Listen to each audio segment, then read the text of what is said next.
Hello' everyone, কি খবৰ? আশা কৰোঁ সকলো ভালে আছে আৰু মোৰ চুলি অৱস্থা চাওকচোন, কিনো লগালো কেনেকৈ লগালো আহকচোন আপোনালোকক ধুনীয়াকৈ দেখাই দিওঁ।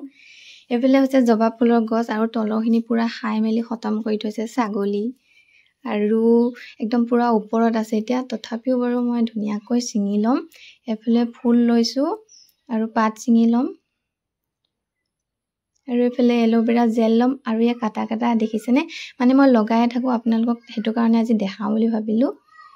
আৰু এইফালে ধুনীয়াকৈ ধুই মেলি ল'লোঁ, একদম এসোপামান লৈছোঁ যিহেতু মোৰ চুলি সৰহ। আৰু মিক্সিত দি লৈছোঁ আৰু পুৰা ধুনীয়াকৈ পিচি ল'ম। আৰু এয়া চাওকচোন এল'ভেৰা জেলখিনি লৈছোঁ, ওপৰৰ সেউজীয়াখিনি পেলাই দিছোঁ আৰু একদম এক বাতি কৰি ল'লোঁ। ইয়াত এতিয়া তেল দিম আৰু এইটো জাস্মিন তেল নহয় দেই, ইয়াত মই নাৰিকলৰ তেল ভৰাই লৈছোঁ। আৰু ইয়াত কি দিলোঁ আপোনালোকে দেখিছে, তেল দিছোঁ, এল'ভেৰা জেল দিছোঁ আৰু জবা ফুলৰ ফুল দিছোঁ আৰু পাতখিনি দিছোঁ। এতিয়া ধুনীয়াকৈ মই তেলখিনি দি সানি লৈছোঁ আৰু সানি লৈ ধুনীয়াকৈ এতিয়া চুলিত লগাই দিম। আপোনালোকে ভিডিঅ'টো ধুনীয়াকৈ চাই থাকিবচোন। আৰু এবাৰ ভালকৈ সানি লৈছোঁ, লৈ একদম পূৰা লগাইছোঁ আৰু দেই।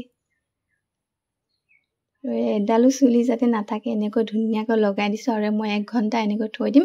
থৈ দিয়াৰ পাছত ধুনীয়াকৈ ধুই মেলি আপোনালোকক দেখাই আছোঁ। এইফালে ইয়াত দেখাই দিছোঁ চাওকচোন, একদম ধুনীয়া লাগি গৈছেগৈ। আৰু এতিয়া ভালকৈ শুকাবলৈ দিম, শুকাই লৈ আকৌ আপোনালোকক গোটেইখিনি ইয়াত দেখাই দিছোঁ চাওকচোন।